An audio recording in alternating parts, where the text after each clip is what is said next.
right, are we live? Oh, we are. Awesome. All right. Well, good afternoon, everyone. Today, I am super, super excited to introduce you to someone who I admire and someone whom I'm also really thrilled to work with at Love.Life Telehealth. But first, let me tell you a little bit about me. So my name is Dr. Niki Davis, and I am a former rocket scientist turned lifestyle medicine physician with Love.Life Telehealth. And I am super passionate about helping my patients get well and stay well by treating the root cause of their chronic lifestyle related medical conditions so that they can live life to the fullest. Now, today is especially special. I have the absolute pleasure of introducing you to one of my colleagues and friends, Dr. Suzannah Bozzone. Now, Dr. Bozzone is an incredible physician, and I am so excited for you to get to know her a little bit better and also learn about the wonderful impact that she is making on our world. So I just want to say hi, Dr. Bozzone. I am so thrilled to get to chat with you today. How are you? I'm great. Thank you so much for that wonderful introduction. And I am so honored to work with you. Honestly, this is the coolest team. And I'm really excited to talk to you because we have never really gotten to hang out at any conferences or anything. So I'm really excited. I know. And we need to do that definitely. Next year, 2025, I feel like we're going to be in some conferences together so we can hang out. We're putting it out there. It's going to happen. Well, Dr. Bozzone, why don't you start out by just telling us a little bit about your background? Who are you?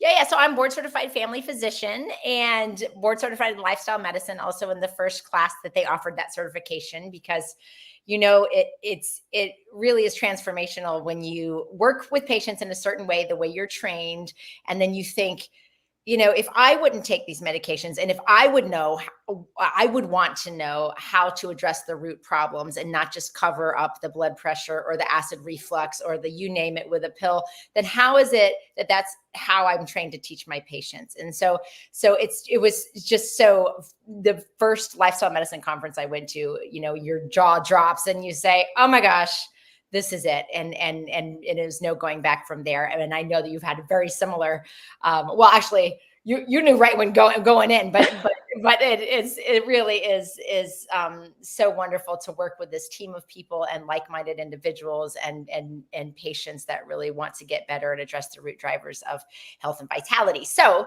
that's kind of my medical route. Back before that, I was an athlete. So I was a swimmer and I swam through college and really didn't ever sleep. And so, you know, that kind of drove a lot of interesting things to happen when you don't sleep, which you should sleep. And it's a struggle I still have today. But it makes such a big difference in terms of how you're able to engage with your universe. And so because of that and some poor self-care decisions in college, I had a skull fracture. And so that was actually my first entry into the medical world to as a patient perspective, because thankfully I've always been healthy before. So that's kind of an interesting side note as to what brought me in today was some personal experience with my own health and really recognizing the power of lifestyle medicine and then working historically with refugee patients and different backgrounds and cultures to recognize the power of meeting a patient where they are based on their background and recognizing that sometimes it really is about the built environment where you find yourself and the nudges that your culture or your workplace or your zip code might nudge you into. And so all of those things kind of has formed, I think, the physician I am today to look at kind of all the options on how to support a patient on their journey to their best self. Wow. So I didn't know you had a skull fracture. Wow. So what, I'm just curious, going through something like that, how did it maybe affect the way that you now practice as a physician?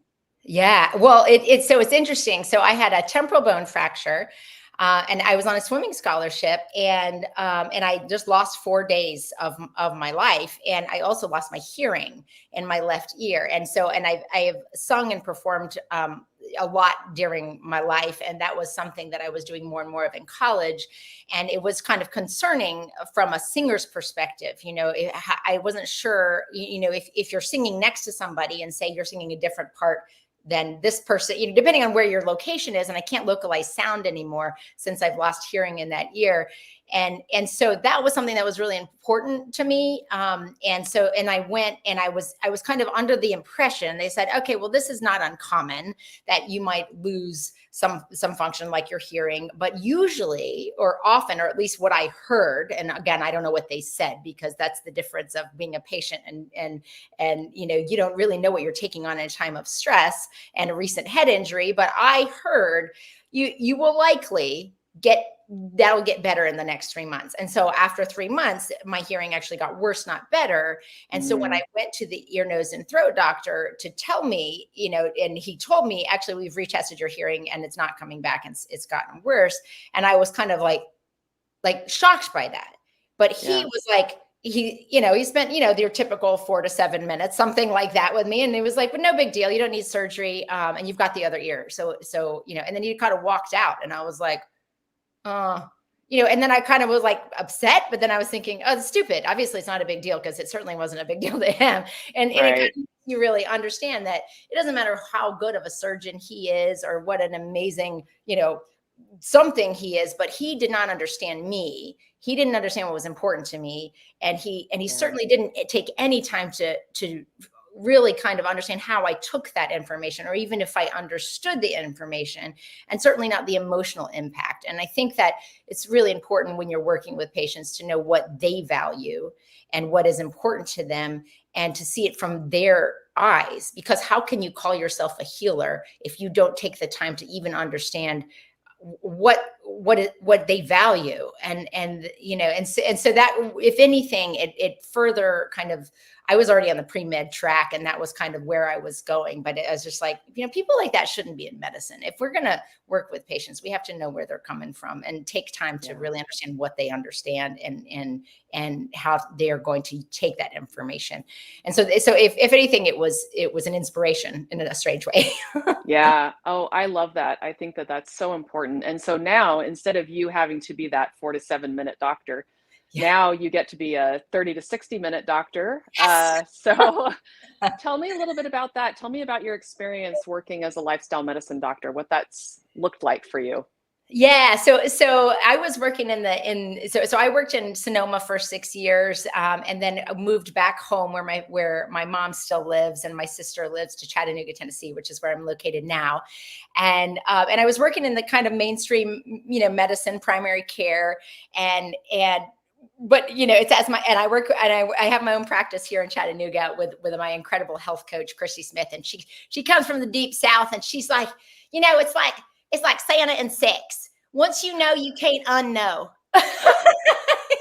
And that's what you feel like once you start working with lifestyle medicine, and you're continuing to prescribe the same medications, and then I felt like I was contributing to the illness, and the sicker the patient, the more you do to the patient, the more the reimbursement. But I wasn't really able to cultivate power to the patient, and really that sense of healing. So we together started group visits, and we were the first in Chattanooga to do group visits, and really, started bringing in plant-based nutrition and cooking demonstrations into the medical setting.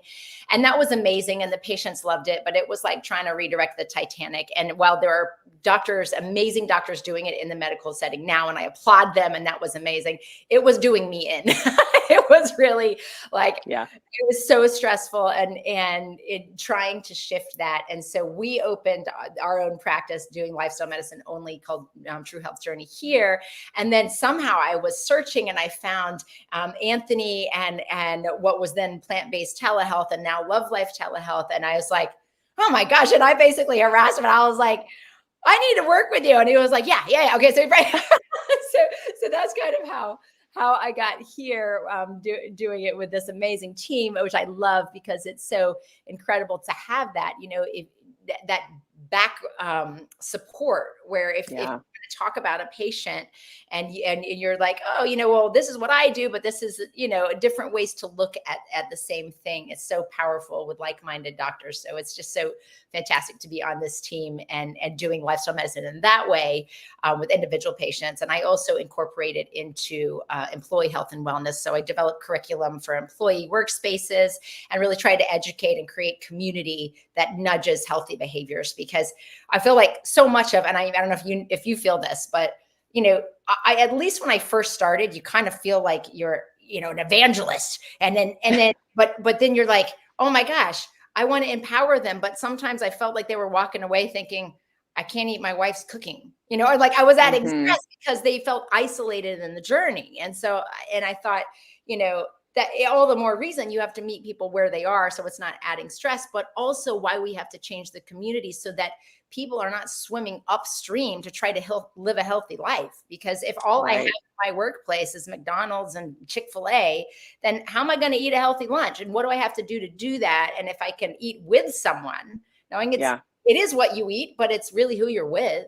And if you're feeling isolated in this, and I think that there's a high risk of that. I think a lot of people feel isolated in this journey, like they can't go to their kid's birthday party or, it's really a challenge. So as we can create communities that make it not just accessible and doable, but also fun and uniting, then I think that's really where the work that I'm best at is, because it's fun and it's educating and it's really bringing communities in that regard. And so I do that kind of in the employee space. And I also work with trying to make Chattanooga into a blue zone. It seems a long course and trying to get funding for that, but trying to create a community where even the highest zip codes, if we could do something to help them have better access to healthy food, to the ability to walk safely without getting hit by a car, like these basic things. Yeah. So many of us take for granted, that really it is a built environment issue as well as a community issue, as well as an independent, individual choice issue. And it's all of those things. And so I think that every one of us has a role in how we can cultivate that. Yeah. Yep. I totally agree. And I, one of the things that I've done to help, because it is isolating even for us, right? Because we all live in our own cities. You're in Chattanooga, I'm in Salt Lake City. There's a reason why we haven't gotten to hang out in person, because the doctors at Love.Life Telehealth are all over the country. Yeah. And we at least have each other for that support with doctoring type stuff, but it is isolating, right? Yeah. Unless you have a significant amount of people in your life who happen to also live the same type of lifestyle that you do, it's hard. So I created a local potluck so that I could get together with people at least once a month, people who are like-minded, and it has been amazing. It's been so wonderful to have that. And I was going to ask you mentioned the blue zones briefly, but I think that is so important, because it is, like you said, it's bringing in the community, because it's not enough to just tell that one person, here's what you need to do. Mm-hmm. And like you said, swimming upstream is like the perfect metaphor, because you feel like everyone is against you. Everyone thinks you're weird. And how can you be successful at that? Right. Yeah. It's really hard to be successful at that. You need that support and you need that community. Part of the support you might get if you have one of the telehealth, Love.Life Telehealth doctors to help support you, but you really need that in-person community support. So I am curious about, since you have this experience with the blue zones and transforming a city into a blue zone, we're on the journey. We haven't done it yet. On the journey, right? So, but you're in that that mode of trying to make that transformation. What are some of the things that that you are doing to try to help bring that community of healthy living? Yeah, I think you have to know your city, but it's about partnerships more than anything. And I think there's a lot of amazing people doing great things, but often in silos. And so what I think the beauty of this is so for me, my journey has really been strongly connected to the YMCA. It's something that I worked at the YMCA in between. I can't even remember, one of my gap years. Like at some point I was like spraying machines down at 5 a.m. And so it's like, I feel like I'm a YMCA kind of family member anyways, but so initially, when I first moved here, I connected with them and I did a lot of education through the YMCA to connect with that. And in that, there's these amazing leaders in the YMCA that do the healthy living program or do various kind of roles in that. And as I kind of got deeper into that and started partnering with some of them, and we did different projects together. So we started a It's something, it's called Heart and Soul. And it's really developing meal plans, plant strong meal. They are currently whole food plant-based, but they might, and anyway, they're plant dominant is where they're going. We're on a brief gap while we lost our chef, but those meals go to heart failure patients, and we kind of feed their families for 12 weeks, and looking at kind of pre and post data on that, and educating them around food as medicine. And so that's a partnership with the YMCA, with a space, a church in town that let us use their kitchen and their space, and then also an amazing preventive cardiologist in town, and gives the referrals for her heart failure patients. And so it's about partnerships and knowing who is passionate about that. And so the why for me and for a lot of things has been great. And that's really where I've met a lot of the people that have kind of formed the team of people that are looking at trying to create a blue zone in Chattanooga. And that requires people, places, and policy. So you have to have kind of a support. It's not funded by taxpayers by any means, but you have to have a supportive leadership that will say, yeah, if we have to look at built environment, that's bigger than me, like we have to look at crosswalks and sidewalks and lighting and things that, that requires funding and leadership in the city that's going to do that. And then you have to look at your people, that's your workplaces, so you've got to have some employers that are willing to take that leap and support that in their workplace, and take on some of those pillars of really what forms a blue zone. Are we willing to offer healthy food? Because it takes change in a culture, and the same as hospitals and churches and all these different communities. And so it's really such a multifaceted thing, which is, I think, somewhat why it's so difficult to keep it going. And it's been years, and we're still like, things are looking hopeful. They're still not, it may not happen where it's, there's funding that has to happen, and that's always a hang up. So anyway, that's been my journey. I can't say that I wish I could be like, yeah, we did it. It was great. And I'm like, God, will this ever happen is really what I think. But I think you have to keep on moving because it's a pivotal piece of this journey. Yeah. Yep, absolutely. Well, one of the things that I've loved, in watching, I don't know if you've seen I'm sure you've seen the Netflix documentary about the Blue Zones. Yeah. One of the the things that I thought was just so brilliant, which is so simple, was creating these like friend groups of people who would just walk together.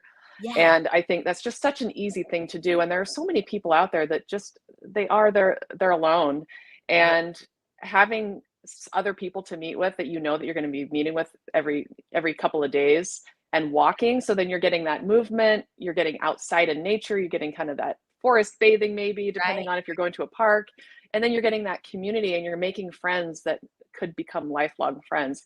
And I remember seeing that implementation into, and I don't remember what city it was that they were switching to a blue zone, but that was one of the things that they found, that people stayed friends with this group over time. So it was really, really powerful to have that. It is. And it doesn't have, and it seems so simple, but then when you think about that and you think, one of the easiest ways to raise your serotonin and boost your mood is movement, and that we've got about 60% of Americans feeling lonely, and that increases the risk of chronic disease. The Surgeon General said this is the equivalent of smoking 15 cigarettes a day. And if we just address that, and that doesn't take this huge policy and funding, and it's just commitment to this one thing. And that thing might seem really small, but it can make such a huge impact, not just on your own life, but on so many of those around you. And it's so contagious. And so those things that all of us can do, and to hopefully justify how impactful that can be, it's really powerful. Yeah, absolutely. Well, so I kind of want to change course a little bit here. I wanted to ask if you could tell us about maybe a patient case that, of course, we don't want to give any information on specific patients, but just kind of a general idea of maybe something that, was a big transformation, or, some kind of impactful experience that you had with a patient as a lifestyle medicine doctor. Yeah. And I'm trying to think of what's a good example here, but what I really try to focus on, I'll just think of one of the patients I saw today. is finding joy in the journey. Because I think that Mm. so often, whether you're coming from a place of, oh man, like what I worked with one patient, this is a different patient than the one today, but just as an example, where she had done the most amazing thing. She had adopted a whole food plant-based diet in that course. And she was young. She was like in her high 30s, I think, but she had had a hysterectomy. She had had a really big struggle with weight and hormone balance and, asthma and migraines and all these inflammatory, just was on a lot of medications, had, I think she had diabetes. She was on metformin, but I think she had diabetes. And then she had high cholesterol. So she was on just a boatload of medications when I saw her. And over kind of the initial 3 months of working with her, she went off of 8 of those medications and was, Wow. in her most, and lost 40 pounds. She was just doing so well. But what I thought was really fascinating was that when I asked her, and I was really excited for her, I was like, this is fantastic. You see her back, she's doing so great. We were chipping away at all these medicines, including she had cut in half her anxiety and depression medications. So many of these things, they build on each other. We have all this inflammation, and then we have this hormone disturbance, and then we have so much going on. And then we're just piling on the medications, and then side effects of the medications, and so on. And so she was 8 meds down, and her depression, anxiety medications were cut in half. She was really doing great and functioning better, and re-identifying outside of that. She'd always been a sick person. And now she was starting to kind of shift that. But when she was still in that kind of deciding where she was going. And I said, are you excited? How do you feel about what you've done? And she said, I feel guilty. And I was like, Wow. What? Like, I just never expected her to say that. Right. And she said, I feel guilty. I feel guilty that I've been a patient in the sick care system for such a long time, and that I never knew that this was possible. And now that I'm doing this, I just think about all the women that don't know that this is possible, and so it's really fascinating. And I think that's something that we need to take into account, that the emotions that come into this journey. And then I think of the woman I saw today. It was an amazing woman, and she's doing all of this. And we were talking about really that it's not sometimes we can get pushed so far here. We've done all these changes, and then now we're whole food, plant-based, SOS free. And our identity is just almost overtaken with what we need to do, as opposed to finding joy and purpose and the why and the journey. And sometimes it can be distracting, right? It's great to shift your identity from a diabetic, or fill in the blank of some kind of ICD-10 code that, is your diagnosis to today, but to somebody that's empowered, but to recognize that this is a process. And sometimes it can stress us out just as much getting on this side of it, because we feel like, oh, I didn't have my ground flax today, or I didn't, and so I think it's really important, wherever we are on that spectrum, to find our power, to find our joy, and to connect to the why. And that while there's always, myself included, there's always struggles that we have. There's things that we have to work harder at, whatever it might be. None of us have it completely nailed down, but it really is so important to remember, it's not about what you do, it's about how you make people feel, and about what you do in your life, and finding joy in that. And sometimes it's nice to be reminded of that when we get a little bit overwhelmed in the process, to remember, why is it we're doing that? There's I find that wherever we are in the journey, we need to reconnect to that. Yeah, that makes a lot of sense. I think, I think about a lot of us who went from more of a standard American diet, hyper palatable foods, right? Very sugary, oily, just, you expect your meals to be delicious. Every single meal must be the best thing you've ever had.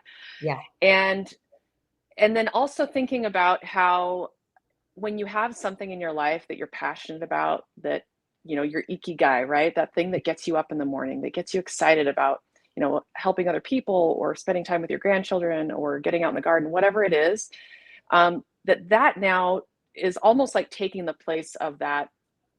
I would call it like a self-medication with those hyper palatable foods, right? We're so used to that being such a big part of our lives. I mean, 3 times a day, and then plus if we're having snacks, that's just a big part of your day. Yeah. And I don't, if you've ever done a fast over a day, you realize very quickly, boy, my whole life is is rotated around food, right? It's such a Yeah, big part of absolutely. it.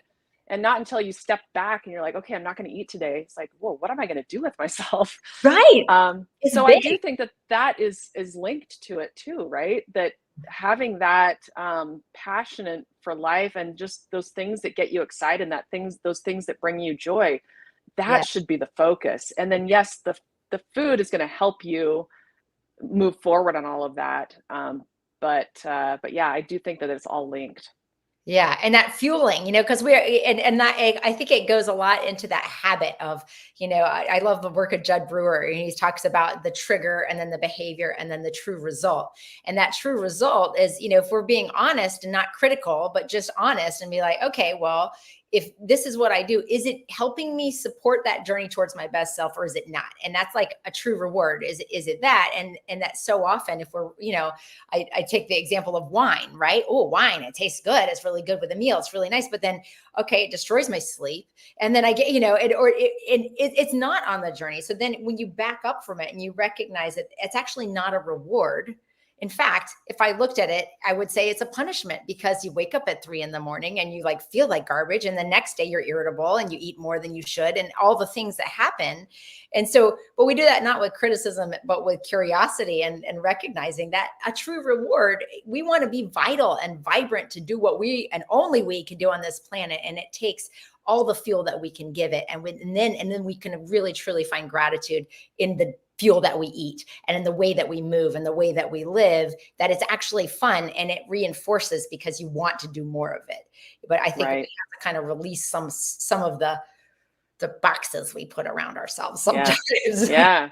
Yeah. Well, and I find, I don't know if you feel the same way, but I've been eating, plant-based diet for many years now. And I find that when it's time for lunch and I'm starting to get hungry, I'm thinking about what is something that's going to fill me up and keep me satiated, so that I can, after I'm done with working, go on that walk with my dog, right? And feel good and Yeah. not feel weighed down. Whereas I think a lot of times it used to be, back when I was working as an engineer, I was looking forward to lunch, right? As that like indulging of something that tasted really good and would make me feel happy in the middle of my day that I was not happy about. So now it's like I look at it differently. I'm not looking for that like amazing recipe for every single meal. It's like, well, what's going to fuel me? What's going to, keep me satiated? And sometimes it's really simple. It's, potatoes and broccoli or rice Right. and cauliflower or something like that. Yeah, yeah, and it is like, do I have the fuel I need to do what I need to do? And it is, Yeah. and that the freedom that you get from fasting and is, that, oh my gosh, as it turns out, I don't have to eat, and then it like opens up this door of all the other things. It really is powerful to just free that relationship a little bit, for sure. Yeah, definitely. Well, I am curious to know a little bit more about your background, because I know you and I haven't talked a lot outside Yeah. of medicine. But tell me a little bit about kind of like, what brings you joy? Yeah. What is it that you like to do? Yes. Well. So what do I love to? So I sing a lot. I was just sadly, my uncle, my most amazing uncle. He's the most amazing person ever, but he passed away last week, and so Mm, I'm so so sorry. this is my amazing Italian family, and it's so great because I never get to go to New Jersey and New York, and we're all talking like this. And my dad was from the Bronx, and it's just Hey, wonderful to you got that. That's good. Oh You've yeah, been yeah. practicing. But I went around, and and it's funny because I was around this amazing family and celebrating the life of my uncle, who was just and that really does reinforce it. It's not what you do; it's how you make people feel, and the legend that you live by. Mm, It's so powerful. It was just really kind of came up to me a lot this past week. But I got to sing Ave Maria at his funeral. And so wow. it was just and so it's just really fun that when you get to whenever I can, I do sing, and I like to sing particular. So every year I do the Messiah with the Chattanooga Symphony and Opera, and I sing in the Chattanooga Bach Choir, and really kind of I cannot do karaoke. It's the most embarrassing. It's so embarrassing. Really? Yes, I That's so cannot. surprising. You can sing Ave Maria, but no karaoke? No, but it's like it's an interesting thing because I'm writing this talk on awe and creativity, but the way that I go about it is it's like I learn the notes, I learn the music, I phrase the music. It's not creative. I'm like, okay, this is the way Schubert wrote it. This is the how or whatever it might be. And so I can sing things if you give me the music, and I can sing with the group and sing how it's supposed to be sung, but I cannot do any like pop music. And anyway, some of that is voice type, but it's also, I think, my mentality. So anyway, so I love to sing. I love to do opera. I love to work out and really, I am a very high energy person. And so if I don't I work didn't know out, that. no, No, it's not obvious at all. it's not obvious at all. Yeah. So if I don't work out, then most people will eventually, if they know me well enough, like recognize that I need to go. It's like your dog. Like your dog is doing circles in the house. You're like, oh gosh, we got to take this dog Right. out for a walk. I am that dog. That's me. They're like my husband used to be like, "This is ridiculous. You work out all the time," and then after a while, he was like, "You need to go." I love it. I love it. Yeah, yeah. And so I love kind of taking all of those different things and then combining them into a presentation to create them for like workplace wellness. And so that the kind of to really use that's the great thing about lifestyle medicine. My life is like almost research for infusing this power to other people. And so you get to play with forest bathing, and you go on walks, and you get to do resistance training, and you get to infuse yourself with creativity and do all that, and then see how could that look for someone else, and how could I help support a patient in that, much less cultivate a culture where you can nudge people towards those things that empower them to feel their most vital self. And so that's a little bit. My husband's an artist. He's what? My husband's an artist, and so I get a little bit of that art infusion through him as well. That is so cool. I mean, I think that a lot of us started out by, once we started learning about lifestyle medicine and how it can improve your overall health and well-being and all of that, we did it for ourselves, and then we felt so good and we had such a good experience that then we started telling our spouse about it, or our kids about it, or our friends about it, or our parents about it. And then you get to the point, at least this is my experience, I was like, well, I want to tell more people about this. Like, this is, why aren't we shouting this out on the rooftops? Like, this needs to be told to people. And so that's where, for me in medicine, it's just like you mentioned, it's, you get to do it yourself, but then to get to, do that for yourself, feel so good for yourself, and then get to see other people start to have that same experience is just amazing, isn't it? It's so exciting. And because I think about this, when we, in our past lives of giving in the sick care, you give people diagnoses, which is almost like saying why I can't, because you're labeling with something pathologic. And then from this angle, you're saying, well, why wouldn't I? Because your focus is really on living to your best selves, and you have the tools to do that. So how could you not, if we just reframe it towards something as a support but we have to get that focus away from the diagnoses and the numbers, and as ironic as that is, but it really does label people. And then if you define yourself as diabetic or depressive or whatever the ICD-10 code that I'm always going to give you that's pathologic, then it's really hard to heal from that place, and to be on that kind of, those certain patients that just don't accept it.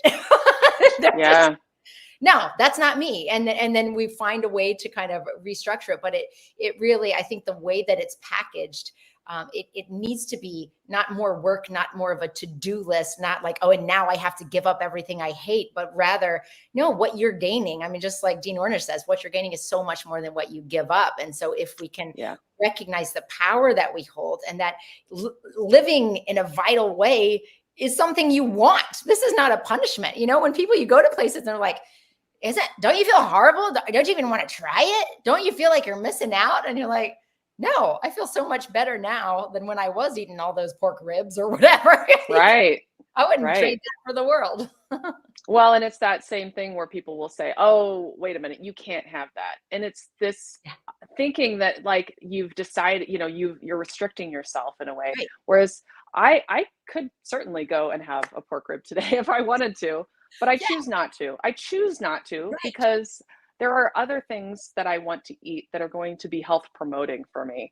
Yeah. So it isn't about can't, it's just that what are you going to do today that's going to help you to stay on this path of wellness, or, get you to the place that you want to go? Where Right. does it line up with your goals? Yeah. And I really love that you mentioned this, these diagnostic codes and these numbers and all of this. Being an engineer before, I love the numbers, I love the graphs and all that. But I've had to kind of step back and say, I don't think that that is as beneficial, to really overwhelm people with all of these numbers. And okay, this number is bad, so we need to decrease it, Right. right? Because ultimately, if my treatment for you is, okay, I want you to start eating more plant foods, I want you to get out in nature, start walking, make some relationships with people, that is going to give you that result, whether you're looking at the result or not. Right. Right. So Right. you don't have, if let's say that you have 50 pounds to lose, you don't have to look at that scale, Yeah. right? You can if that's motivating, but ultimately it's not looking at the scale that's going to make the difference. It's actually making the lifestyle changes and being excited about making those changes, Yeah. right? Making that something that is like, oh, this is a new journey that I get to go on. I get to try all these amazing new recipes and meals. And, there's so much to look forward to with it. And if it's looking at how do I make this my new normal and focusing on that, right? Instead of focusing on the numbers. Yeah. I feel like that can get you to a better place, because ultimately that's what it's about, is changing the lifestyle. Right. That you feel lighter, you feel more energetic, you feel, and it is because I think it really does label. I mean, and yes, we need our data points and we need to recognize what's working, what's not working. And we need to Yeah. make sure we're treating people appropriately. But sometimes I really feel like we're putting people in this pathologic box and labeling them as if the number is their value, and it has nothing to Right. do with your value. That number on the scale, first of all, it doesn't even reflect your lean mass and your fat mass. Like, it's so misleading, but yet it drives Yeah. so much emotional garbage. Yeah, it That does. number, and you think, yeah, I want some data points, but are we helping? Sometimes I wonder if as we add more tests and more data points, yes, it's useful to a point, but I've seen it be quite the opposite. And Yeah. that's where you personalize that for you and know, like, what's going to motivate you. For some people that's motivating, for other people it's crushing. And I think that you got to personalize people's care around that. Yeah. And that's something that I really love about what we get to do, is Yeah. we really do get to personalize it. Not only because, obviously you and I feel very strongly about that, making sure that you're meeting people where they are and really focusing on them and what are their goals and what are their needs. But it does make a difference having that extra time, right? Yeah. That you're not having to take off work and go wait in a waiting room and get blood pressure taken really quickly, and then the doctor runs in and out, and you feel like I didn't even get a chance to really talk to you about what I wanted to talk to you about. So I don't know, have you had that experience with doing telehealth and lifestyle medicine, that you feel like you can actually have that time with people to make a difference? I do. It's so much more. It is amazing how fast 30 minutes goes. It does, doesn't it? I know.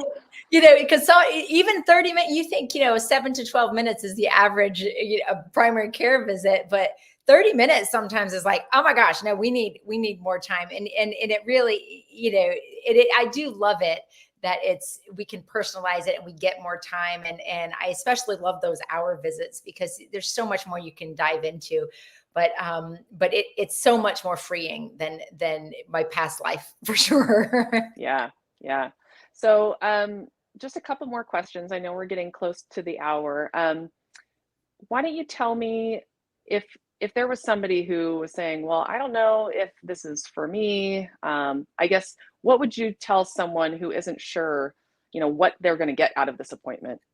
What would you say? Like, who would benefit from seeing one of our doctors? Yeah, I think I can't think of any person that wouldn't benefit. And I think you understand that we're here to listen to you, to partner with you and give you the best advice based on your readiness and based on what the data says around lifestyle medicine to live the life that you want to live, to reach the goals that you have set. Not necessarily, I think a lot of people, you go into and they're like, I know what to do. I know I got to exercise and I know I got to do this, but I think it's so much more than that. And I think people are hesitant because they're like, are you just going to tell me to exercise? But No, it's about personalizing that care and recognizing, okay, when we look and, explain the labs to you, say, for example, in that situation that often patients have never really been explained to them. And you say, okay, well, let's look at, say you have something that suggests insulin resistance and you're not utilizing your sugar well. And then we personalize and we say, what if we were to move after each meal? What if we were to hydrate between meals? What if we were to stabilize that sugar with more fiber sources from whole plants at each meal? What if we were to look at how long you're fasting? And so you're looking at very personalized things and doing it from a framework of what your day looks like. So it's not overwhelming you. And it's so much more than I need to exercise. And I think that it's really understanding your labs from your perspective, understanding your health from your perspective, and understanding from your life what you can do to optimize it. Because we all eat and maybe do some movement, we all sleep, we all do certain things in our day. And if we can tweak a little bit so that the habit nudges our health into better vitality, really, then, I don't understand who wouldn't want that. I see people that really are there to optimize versus I see people that are there to reverse disease like diabetes or high blood pressure or hormone struggles or whatever it might be. But, when you are creating an environment that nudges, basically switches your genes on or off, whether they're going towards disease or not, there's no one that can't benefit from that. And I think it's really great to work, especially this team of providers that, really can work with patients in a very caring and personalized way to take them where they want to go. There's nothing more empowering than that. And so I really don't know who wouldn't like it unless you just, Yeah. I don't know. I can't think of a person. Yeah, I agree. And I think, you kind of bring up something to me because I'm just hearing your passion about this. I can just hear it in your voice, how passionate you are about this. And there is a difference when you see a doctor who's passionate about what they do and excited about what they do. I feel like you get a better experience because there are so many doctors out there who are so burned out. They're so sick of just the day in, day out. They don't feel like their patients are getting better because they're not. They're just adding on more medications over time. They're getting more surgeries over time. So how special to have doctors who actually love what they do, love their jobs, get so much joy out of helping people do exactly what we preach. Right. Yeah, I think that's it. And that's what's so beautiful about it is that sometimes I have people like, why don't you eat that? And I'm like, well, largely because I feel better when I don't, but also how could I possibly ask patients to do something that I can't do?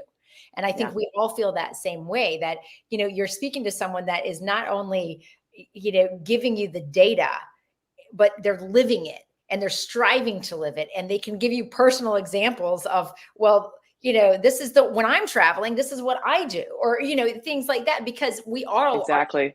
We might do it a little different, but to give suggestions that if your doctor can't live it, then how could they ask you to do it? And that's some of the reason why so many burnt out physicians, well-intended, well-trained, great physicians, but so burnt out in our medical system, they're not emphasizing lifestyle because they are so burnt out, they're not doing it themselves. And it's really hard to receive information because you know what's authentic.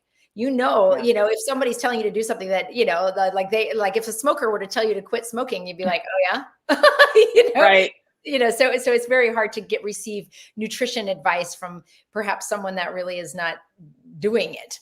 So, and I think that's the vast majority of providers today, that it's a different world out there. Yeah.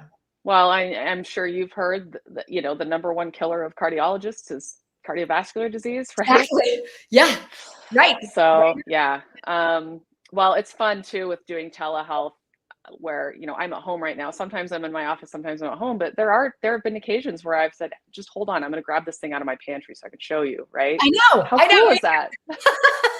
Exactly. So cool. Like, what kind of, this is what I use. Yeah. Yep. It is. And the great thing about telehealth too, is that I'm the most timely I've ever been. Yes. Timeliness is not my strong suit, but it's great. Just log in and much better. Exactly. I love it. Okay. So 2 quick questions before we go. What is your favorite plant-based meal and what is your favorite form of exercise? Oh yeah, great question. So my favorite plant-based meal, I tell you, I love my breakfast. It's a ridiculous breakfast. I am full aware of that. You do not have to eat it at breakfast. I have a YouTube video that says what it is, but I make a salad dressing with ground flax and turmeric and black pepper and chipotle and nutritional yeast and sauerkraut and tahini. And I mix all that together in a thick salad dressing, and I throw in arugula, which is my favorite green. And then sometimes I'll put in broccoli. Oh, I just love it. And then sometimes I'll put in like dried cherries or frozen cherries or something, just a little bit of sweet, or sometimes I'll add in beans. And so and if my favorite way to start the day is with greens. And if I don't get it, then I get a little bit irritated. So that's probably my favorite thing to eat. And I can't wait when I just was out of town for this last week. And when it's like the first thing I want when I come back, like, get me the whole thing. I carry my flax with me and I do all this. I love it. As that breakfast. And so that's probably my favorite thing to eat because I love the way it makes me feel. I love the way to start the day with it. And my favorite exercise, I mean, I am a yoga instructor. But I love variety. It's so hard to say. I love going out my walk first thing in the morning. And so I almost feel like that's a mental health treatment more than exercise. And sometimes I'll listen to a podcast, or sometimes I try to be more plugged into nature with that. But I'm recently really into lifting weights. So I just shake it up. I hardly ever swim anymore, but when I do that, it's really fun. Hey, look at you. I love it. I love it. I was like, I can tell, we can see your, you got a tank top on so we can see that. Yeah, well, it's like, it's so fun. I'm really like, yeah. So I like to shake it up. Maybe it's a little bit of that, you keep life interesting, vary your exercise. I love it. Well, thank you so much, Dr. Bozzone. It's been such a pleasure to have you. See you guys. I told you that she's amazing. Oh my gosh, I'm so grateful to get to work alongside some of the most incredible physicians on the planet, just like Dr. Bozzone, who really practice what they preach. So if you have not had the pleasure of working with one of our doctors yet, now is the time. So maybe you are just suffering from chronic conditions. Maybe you just want a doctor who is on your side and supportive of your lifestyle. Maybe you are just sick of all the medications like we talked about, or maybe you just don't feel your best. So if that is you, please come and visit us at telehealth.love.life to make an appointment. Our 8 fantastic doctors cover all 50 states, DC, and international. So go to our website. It's on the screen, telehealth.love.life, or you can even call us, 888-420-7284.